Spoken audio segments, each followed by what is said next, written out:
جمعے کے دن پوری سورہ کہف پڑھنا سنت ہے یا پہلی 10 آیات؟ جنید صاحب، جمعے والے دن سورہ کہف مکمل پڑھنا سنت ہے یا پہلی 10 آیات؟ دیکھیں حدیث میں دونوں کی فضیلت ہے، پہلی 10 آیات کی بھی اور سورہ کہف کی بھی۔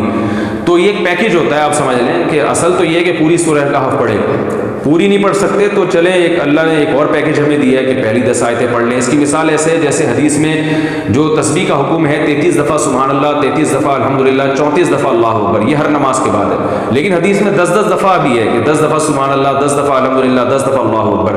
تو یہ ان لوگوں کے لیے پیکج ہے کہ بھائی جو 33 دفعہ نہیں پڑھ پا رہے تو چلو 10 دفعہ پڑھ لو۔ تو اس طرح اصل فضیلت تو یہی ہے کہ 33 دفعہ سبحان اللہ پڑھا جائے، 33 دفعہ الحمدللہ، 34 دفعہ اللہ اکبر۔ یہ نہیں ہو سکتی تو some thing is better than nothing, تو 10 دفعہ پڑھ لیا جائے۔ تو یہی سورہ کہف کا بھی ہے، اصل تو یہی ہے کہ پوری سورہ کہف پڑھی جائے، نہیں تو کم از کم پچھلی 10 آیات پڑھ جائے۔ ختم قرآن کروانا کیسا ہے؟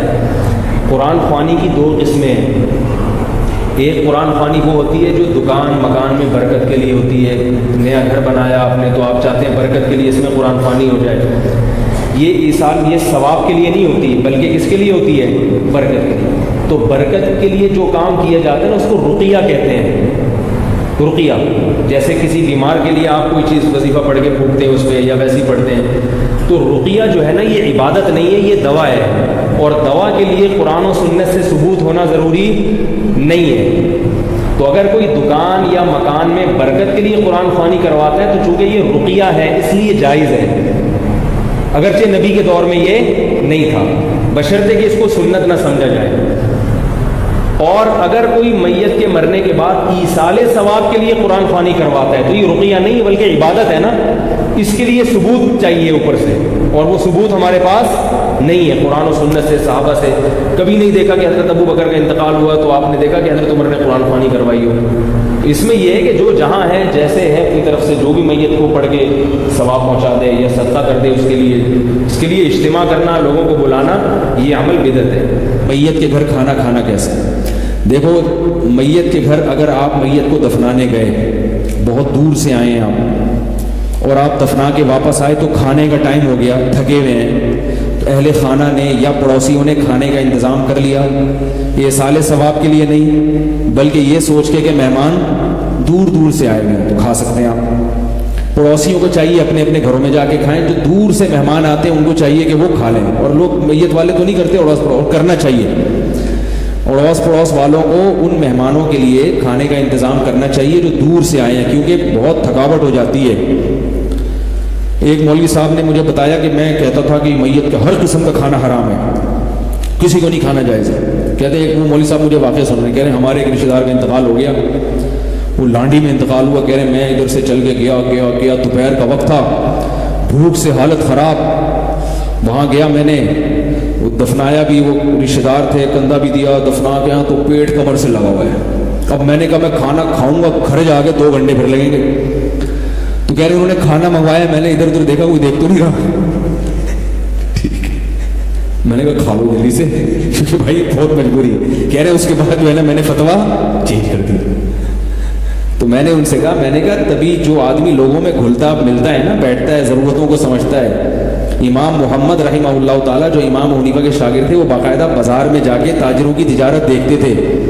لوگوں نے کہا ایسا کیوں کرتے ہیں؟ انہوں نے کہا جس کو لوگوں کے حالات کا علم نہیں ہے اس کو فتویٰ دینا جائز نہیں ہے، اس کو پتہ ہو کہ پبلک کی کیا مجبوریاں ہیں، کیا ضرورت، ورنہ وہ ایسی باتیں کرے گا جو مریخ پر تو اس پر عمل ہو سکتا ہے، زمین پر نہیں عمل ہو سکتا اس پہ، ایسی باتیں کر رہا ہوگا بیٹھے کو۔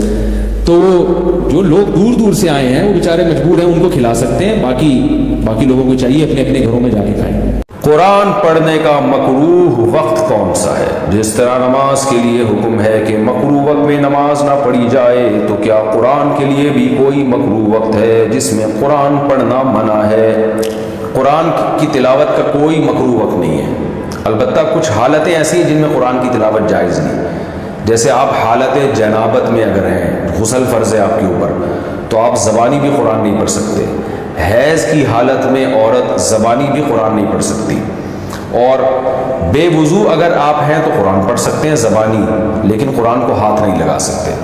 تو باقی قرآن پڑھنے کا کوئی مکروہ ٹائم نہیں ہے، سارے وقتوں میں قرآن کی تلاوت جائز ہے۔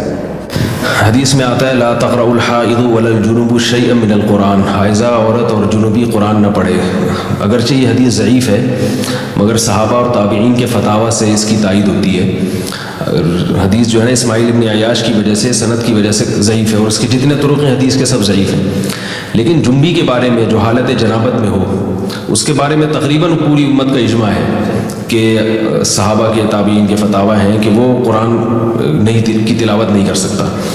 تو اب دیکھا جائے تو جنوبی جو حالت جنابت ہے وہ بھی حدث اکبر ہے، تو حیض کی حالت بھی حدث اکبر ہے، اس میں بھی غسل فرض ہوتا ہے، اس میں بھی غسل فرض ہوتا ہے۔ تو حدث اکبر ہونے میں دونوں چیزیں مشترک ہیں، یعنی جنبی سے یہ استنباط کیا گیا کہ ناپاکی کی حالت میں قرآن نہیں پڑھ سکتے۔ تو جیسے ناپاکی حالت جنابت میں ہوتی ہے، اس کو تقریباً سبھی مانتے ہیں کہ بھئی حالت جنابت میں قرآن نہیں پڑھ سکتے، تو حائضہ حالت حیض بھی کی حالت بھی وہی ہوتی ہے، بالکل جنابت کی حالت ہوتی ہے، اس میں نماز نہیں ہے۔